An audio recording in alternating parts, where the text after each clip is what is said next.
Welcome to my YouTube channel study time with Priyanka. आज का ये वीडियो भी आप लोगों के लिए बहुत ज़्यादा इंपॉर्टेंट होने वाला है। As today in this video we are going to discuss the latest sample paper of class 11 political science for the students of the academic year of 2022 and 23। इस वीडियो को देखने के बाद आप जानोगे कि आपका पॉलिटिकल साइंस का क्वेश्चन पेपर किस फॉर्मेट में आएगा, किस टाइप के क्वेश्चंस पूछे जाएंगे, हर एक क्वेश्चन कितने मार्क्स का रहेगा और आपको किस तरीके से अपने प्रिपरेशन को करना है। वीडियो को एंड तक जरूर देखिएगा। साथ ही अगर आपको क्लास 11 हिस्ट्री के लेटेस्ट सैंपल पेपर वाला वीडियो देखना है देन उसका लिंक आपको मेरे डिस्क्रिप्शन बॉक्स में मिल जाएगा, या फिर आप डायरेक्टली आई बटन को भी क्लिक करके क्लास 11 हिस्ट्री के लेटेस्ट सैंपल पेपर वाला वीडियो देख सकते हैं। Now without further delay let's start our today's video. This is the latest sample paper of class 11 political science. Total आप लोगों का 80 मार्क्स का एग्जाम होगा एंड टोटल टाइमिंग आप लोगों को 3 घंटे का मिलेगा। क्वेश्चंस को डिस्कस करने से पहले सबसे पहले क्वेश्चन पेपर में यहाँ पे कुछ जनरल इंस्ट्रक्शन दे रखा है, यानी कि आपका ये जो पॉलिटिकल साइंस का क्वेश्चन पेपर है इसका फॉर्मेट क्या है, क्वेश्चंस किस पैटर्न में दिया गया है, सबसे पहले उसके बारे में बता रखा है। सबसे पहले हम लोग क्वेश्चन पेपर के फॉर्मेट को समझ लेते हैं एंड उसके बाद हम लोग क्वेश्चंस एंड आंसर्स को डिस्कस करेंगे। बेसिकली आपके क्वेश्चन पेपर में 5 सेक्शन गिवन है, A, B, C, D and E and total आप लोगों से 30 क्वेश्चंस पूछा गया है एंड हर एक क्वेश्चन कंपलसरी है। आपका जो पहला सेक्शन है सेक्शन ए, सेक्शन ए में बेसिकली आप लोगों से मल्टीपल चॉइस क्वेश्चंस पूछा गया है एंड टोटल आप लोगों से 12 मल्टीपल चॉइस क्वेश्चन पूछा गया है एंड हर एक क्वेश्चन का मार्क्स है 1 मार्क्स ईच, यानी कि टोटल 12 मार्क्स का मल्टीपल चॉइस क्वेश्चन पूछा गया है। आपका जो नेक्स्ट सेक्शन है सेक्शन बी, सेक्शन बी में बेसिकली आप लोगों से शॉर्ट क्वेश्चंस पूछा गया है एंड टोटल आप लोगों से 6 शॉर्ट क्वेश्चंस पूछा गया है एंड हर एक क्वेश्चन का मार्क्स है 2 मार्क्स ईच, यानी कि टोटल आप लोगों से 12 मार्क्स का शॉर्ट क्वेश्चन आंसर पूछा गया है एंड आप लोगों को आंसर कितना ज्यादा लंबा लिखना है। बेसिकली आप लोगों के शॉर्ट क्वेश्चंस का जो आंसर रहेगा वो 50 वर्ड्स के अंदर में ही आना चाहिए, इसको क्रॉस नहीं करना चाहिए। नाउ आपका जो नेक्स्ट सेक्शन है सेक्शन सी, सेक्शन सी में अगेन आप लोगों से क्वेश्चन आंसर ही पूछा गया है। सेक्शन सी में टोटल आप लोगों से 5 क्वेश्चन आंसर पूछा गया है एंड हर एक क्वेश्चन का मार्क्स है 4 मार्क्स ईच, यानी कि टोटल 20 मार्क्स का क्वेश्चन पूछा गया है। आपका जो नेक्स्ट सेक्शन है सेक्शन डी, सेक्शन डी में आप लोगों से एक पैसेज बेस्ड क्वेश्चन, एक कार्टून बेस्ड क्वेश्चन और एक मैप बेस्ड क्वेश्चन पूछा गया है एंड हर एक क्वेश्चन का मार्क्स है 4 मार्क्स ईच, यानी कि टोटल आप लोगों से 12 मार्क्स का क्वेश्चन पूछा गया है। एंड आपका जो लास्ट सेक्शन है सेक्शन ई, सेक्शन ई में आप लोगों से लॉन्ग क्वेश्चंस पूछा गया है। टोटल आप लोगों से 4 लॉन्ग क्वेश्चन पूछा गया है एंड हर एक क्वेश्चन का मार्क्स है 6 मार्क्स ईच, यानी कि टोटल आप लोगों से 24 मार्क्स का लॉन्ग क्वेश्चंस पूछा गया है। हर एक क्वेश्चन कंपलसरी है, बट आपका जो लास्ट सेक्शन है सेक्शन ई, सेक्शन ई में जो आप लोगों के क्वेश्चंस पूछे गए हैं हर एक क्वेश्चन में आप लोगों को इंटरनल चॉइस मिला है, यानी कि अगर आपको एक क्वेश्चन नहीं आता है देन उसके बदले में आप दूसरे क्वेश्चन को भी अटेम्प्ट कर सकते हो। आई होप कि आपको पॉलिटिकल साइंस के क्वेश्चन पेपर का पैटर्न बहुत ही अच्छी तरीके से समझ में आ गया होगा। अब हम सेक्शन ए की तरफ मूव करते हैं। सेक्शन ए में आप लोगों से मल्टीपल चॉइस क्वेश्चन पूछा गया है। The first multiple choice question is article 365 of the Indian constitution deals with. हमारे इंडियन कॉन्स्टिट्यूशन में जो आर्टिकल 365 है वो किस चीज के साथ डील करता है, किस इमरजेंसी पावर के साथ डील करता है। पहला ऑप्शन है फाइनेंशियल इमरजेंसी, दूसरा ऑप्शन है आर्म्ड कॉन्फ्लिक्ट, तीसरा ऑप्शन है state emergency and last option है नेशनल इमरजेंसी। इस क्वेश्चन का राइट आंसर हो जाएगा option number C, which is state emergency. Now your next question is question number 2. Campaign take place for a period of between the announcement of the final list of candidates and the date of polling.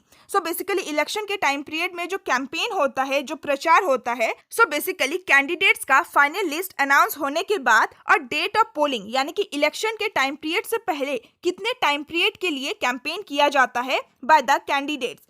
पहला option है 1 week, दूसरा option है 3 weeks, तीसरा option है 2 weeks and last option है 1 month. इस question का right answer हो जाएगा option number C, which is 2 weeks. Now our next question is question number 3. Normally, members raise question of dash during the 0 hour.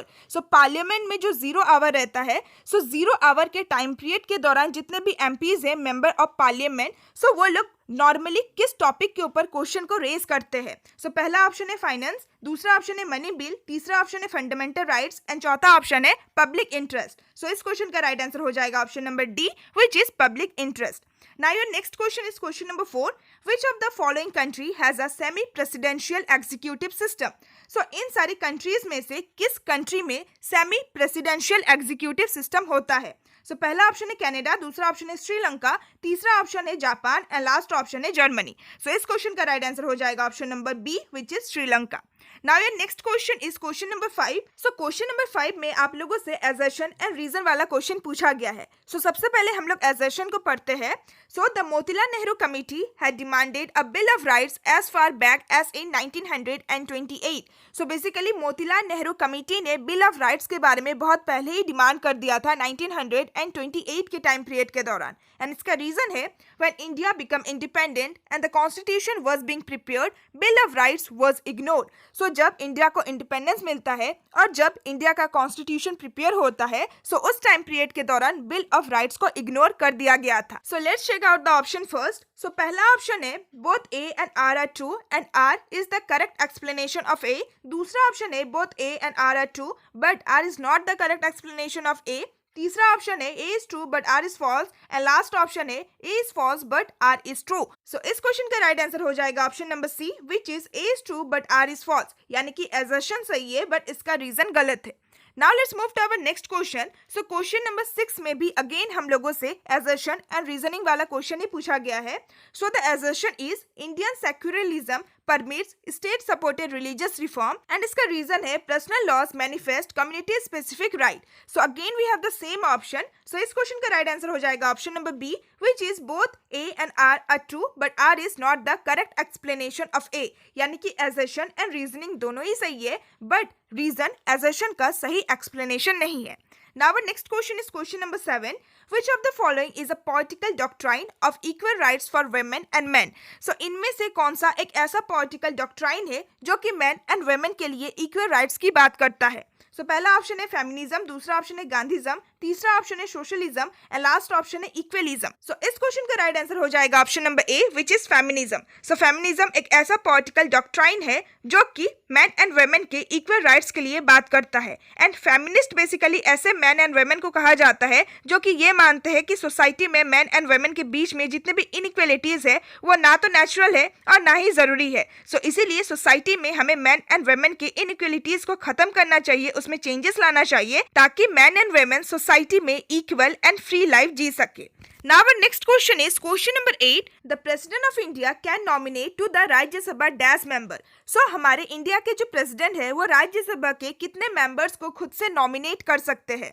सो पहला option है 6, दूसरा option है 15, तीसरा ऑप्शन है 12 एंड लास्ट ऑप्शन है 9। सो इस क्वेश्चन का राइट आंसर हो जाएगा option number C, which is 12। So basically India के जो प्रेसिडेंट है वो अपनी मर्जी से राज्यसभा के 12 मेंबर्स को नॉमिनेट कर सकते हैं। Now our next question is question number 9.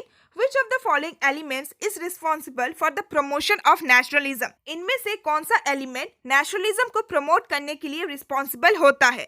सो पहला ऑप्शन है ऑल ऑफ दिस, दूसरा ऑप्शन है कॉमन रेस, तीसरा ऑप्शन है common language and last option है कॉमन मदरलैंड। सो इस क्वेश्चन का राइट आंसर हो जाएगा option number A, which is all of this. Now your next question is question number 10. Arrange the following in chronological order. So आपको इन सारे events को chronological order में arrange करना है, यानी कि टाइम के अकॉर्डिंग अरेंज करना है। सो सबसे पहले हम लोग एक बार पॉइंट्स को पढ़ लेते हैं और उसके बाद हम लोग करेक्ट आंसर को देखते हैं। सो पहला पॉइंट है India emerged as an independent nation state, दूसरा है formal dissolution of the West Indies federation, तीसरा है USSR broke into several independent countries and last है federation of West Indies came into being. So इस question का right answer हो जाएगा option number A, which is A, D, B and C. यानी कि सबसे पहले होगा आपका first point India emerged as an independent nation state, जो कि 1947 में हुआ था। सेकंड आपका हो जाएगा last point federation of West Indies came into being. So ये हुआ था 1958 में। तीसरा हो जाएगा आपका point number 2, formal dissolution of the West Indies federation, ये हुआ था 1962 में। एंड लास्ट हो जाएगा आपका point number 3, USSR broke into several independent countries. So ये हुआ था बेसिकली 1989 से लेकर 1991 के टाइम पीरियड के दौरान। सो इस क्वेश्चन को देखने के बाद आप लोगों को बहुत ही अच्छी तरीके से पता चल गया होगा कि हो सकता है कि जितने भी इंपॉर्टेंट डेट्स है वो सारी डेट्स डायरेक्टली ना पूछा जाए आप लोगों से, बट इस तरीके से यानी कि ऐसे क्रोनोलॉजिकल ऑर्डर में आप लोगों से डेट वाला क्वेश्चन पूछा जा सकता है। So now let's move to our next question which is question number 11। So the question is which of the following is the best description of fundamental rights. So इनमें से कौन सा फंडामेंटल राइट्स का best description है? So पहला option है the rights are given and protected by the constitution, दूसरा option है all the rights an individual should have, तीसरा ऑप्शन है all the rights given to the citizen by law, and last option है the rights given by the constitution that cannot ever be restricted। so इस question का right answer हो जाएगा option number A which is the rights given and protected by the constitution। यानी कि fundamental rights basically हमारे ऐसे अधिकार होते हैं, ऐसे राइट्स होते हैं जो कि हमें कॉन्स्टिट्यूशन के द्वारा दिया जाता है और कॉन्स्टिट्यूशन के द्वारा प्रोटेक्ट भी किया जाता है। Now your last multiple choice question is question number 12, agrarian reforms introduced in India aimed at। so India में जो agrarian reforms को introduce किया गया था, so उन सारे reforms का क्या aim था यानी कि क्या objective था? so पहला ऑप्शन है complete elimination of unequal relation in agriculture, दूसरा ऑप्शन है elimination of property rights for women, तीसरा ऑप्शन है regulate tribal access to forest, and last option है mitigating regional disparities। so इस क्वेश्चन का राइट आंसर हो जाएगा option number A which is complete elimination of unequal relation in agriculture। so with this हमने आपके sample paper के सारे multiple choice question को कंप्लीट कर लिया, यानी कि सेक्शन 1 को कंप्लीट कर लिया। so now let's move to your next section। so next section में बेसिकली आप लोगों से शॉर्ट क्वेश्चन आंसर पूछा गया है। सो टोटल आप लोगों से 6 शॉर्ट क्वेश्चंस पूछा गया है एंड हर एक क्वेश्चन का मार्क्स है 2 marks each. So your first short question is question number 13. What do you mean by democratic with special reference to India? So democratic से आपका क्या मतलब है और आपको अपना आंसर इंडिया के रेफरेंस में देना है। So now let's check out the answer. So I don't think that I have to explain the answers. Chapter को पढ़ते टाइम आप लोगों ने इन सारे आंसर्स को अच्छे से समझा होगा। सो ये सारे ही आंसर आप लोगों के एनसीईआरटी बुक से ही लिया गया है। सो आप लोगों ने चैप्टर को पढ़ते टाइम इन सारे आंसर्स को भी जरूर पढ़ा होगा। सो इसीलिए मैं आप लोगों को डायरेक्टली आंसर रीड करके बताऊंगी। So the answer of question number 13 is the word democratic denotes that we the people of India have chosen democracy as a way of life and we will go ourselves through democratic institutions such as legislature, responsible executive, free and fair judiciary, etc. Democratic word in preamble refers to social and economic democracy except for political democracy. So now let's move to our next question. Now your next question is question number 14. Which state of India had a separate constitution? So India के किस state के पास अपना खुद का एक separate constitution है? So इस question का राइट आंसर हो जाएगा Jammu and Kashmir. So basically Jammu and Kashmir के पास अपना खुद का एक सेपरेट कॉन्स्टिट्यूशन है। Now your next question is question number 15. Mention the classification of the Council of Minister. So basically जो Council of Minister होता है, so उसको आपको classify करना है. So let's check out the answer. So the answer of question number 15 is the classification of the Council of Ministers are first point Cabinet Minister. So the Cabinet Ministers are independent heads of their respective departments. Second point State Minister. So the state ministers assist the cabinet ministers and they are sometimes given independent charge of some portfolios.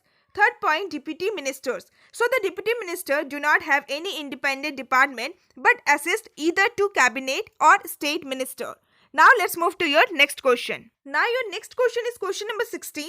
What is the difference between equality and uniformity? So equality and uniformity के बीच में क्या difference होता है? So let's check out the answer. So the answer of question number 16 is equality refers to a common identity of rewards and treatment as well. But uniformity refers to put each and every individual at one stage which is against the law of nature because men are unequal naturally. That is, a mathematician cannot be placed to manual work as a mason. So with this, ये answer complete होता है. So now let's move to your next question. Now your next question is question number 17. What are political dimension of justice? So justice का political dimension क्या होता है यानी कि political justice क्या होता है? So let's check out the answer. So the answer of question number 17 is Political justice refers to the use of the judicial process for the purpose of gaining or upholding or enlarging or limiting or destroying political powers or influence. People enjoy the universal adult franchise. Government influences serve the interest of all people. People enjoy the opportunities to put pressure on the government. So with this, इस question का भी answer complete होता है. So now let's move to your next question. Now your next question is question number 18. What do you understand by the right to national self-determination, and how has this idea resulted in both formation of and challenges to nation state? So basically आप right to national self-determination से क्या समझते हैं और इस idea की वजह से किस तरीके से हमें नेशन स्टेट में फॉर्मेशन देखने को मिलता है और साथ ही साथ नेशन स्टेट में हमें चैलेंजेस भी देखने को मिलता है. So now let's check out the answer. So the answer of question number 18 is the basic right implies that each state has a right to exist independently without reference from other state, and sovereignty of the state could be respected by all. Every state exercises the right to develop its own political, social, economic spheres as well as its own art, culture and literature, and should have a right to adopt any language as a medium of expression. Each state exercises the right to preserve what it considers worth preserving. Each tradition has some historical background and represent the soul of the nation. So with this question number 8 का answer complete होता है. So हमने section B के सारे ही questions and उनके answers को discuss कर लिया. So now let's move to your next section, which is section C. So section C में अगेन आप लोगों से क्वेश्चन आंसर ही पूछा गया है. So total section C में आप लोगों से 5 क्वेश्चन आंसर पूछा गया है. So the first question from section C is write a short note on adult franchise in India. So India में जो universal adult franchise है, so उसके बारे में आपको बताना है. So let's check out the answer. So the answer of question number 19 is according to Article 326 of the Indian Constitution, the election to the House of the People and the Legislative Assembly of every state shall be on the basis of adult suffrage. In India, universal adult franchise was introduced and followed in 1950. Every person, both male and female, who is a citizen of India and is not less than 18 years is entitled to enjoy the right to vote in election.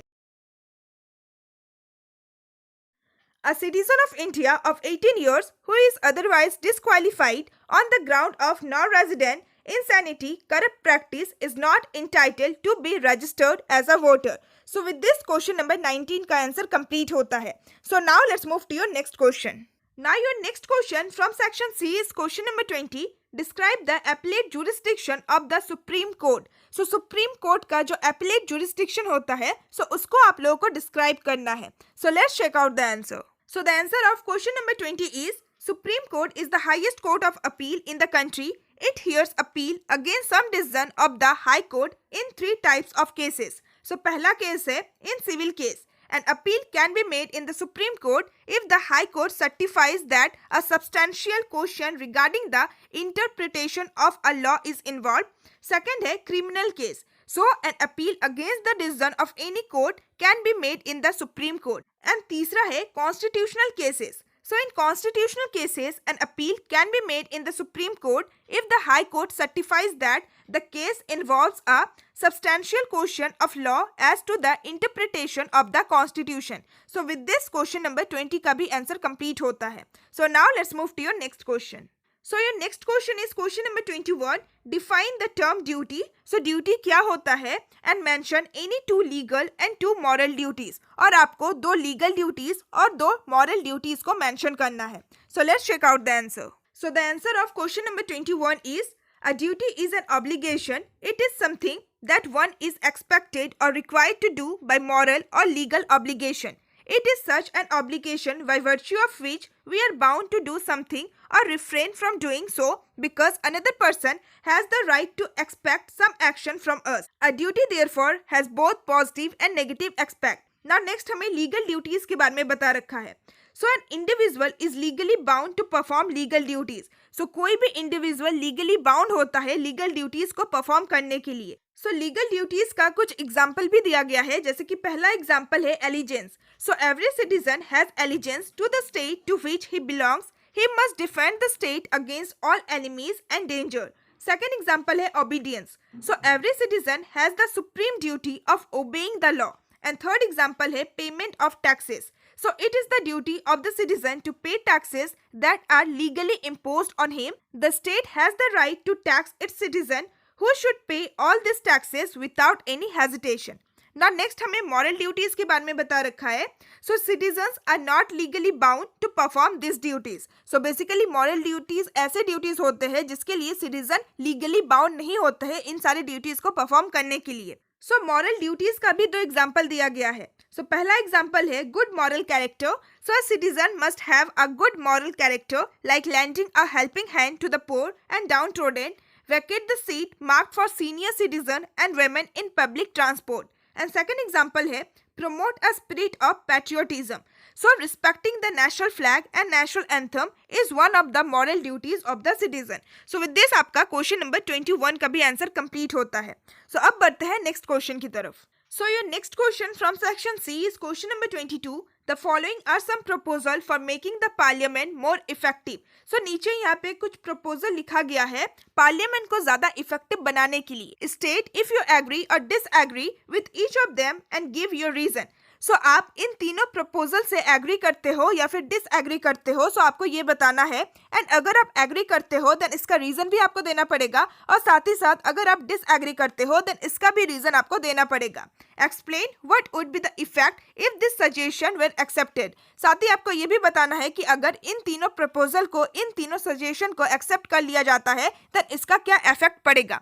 सो सबसे पहले हम तीनों proposal को एक बार पढ़ लेते हैं. सो पहला प्रपोजल है parliament should work for a longer period, यानी कि पार्लियामेंट को लंबे टाइम के लिए वर्क करना चाहिए. दूसरा है attendance should be made compulsory for members of the parliament. So parliament के जितने भी मेंबर्स है सो उनके लिए अटेंडेंस को कंपलसरी कर देना चाहिए. एंड तीसरा प्रपोजल है speaker should be empowered to penalise members for interrupting the proceeding of the house, यानी कि हाउस के स्पीकर के पास ये पावर होना चाहिए कि अगर कोई मेंबर हाउस के प्रोसीडिंग में इंटरप्ट करता है देन उसको पनिश कर सके.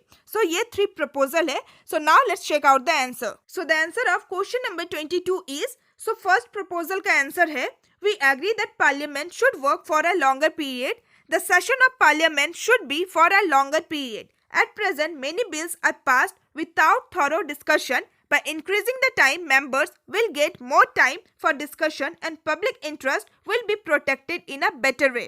Second proposal का answer है we agree that attendance should be made compulsory for the members of parliament. No member should be allowed to remain absent without the permission of the Speaker of the House. Compulsory attendance will increase the strength of the members and it will be helpful for discussion. And third proposal का answer है no member should be allowed to interrupt the proceeding of the House. Interruption means wastage of time of the House. The Speaker should be empowered to penalize members for interrupting the proceeding of the House. So with this आपका question number 22 का answer भी complete होता है. So अब बढ़ते हैं next question की तरफ. Now your last question from section C is question number 23. How does government as an important institution of politics influence our daily life both ways, useful as well as very harmful? So government जो कि एक important institution है politics का, so government किस तरीके से हमारे daily life को इन्फ्लुएंस करता है दोनों ही तरीकों से, यूजफुल तरीकों से भी साथ ही साथ हार्मफुल तरीकों से भी. So let's check out the answer.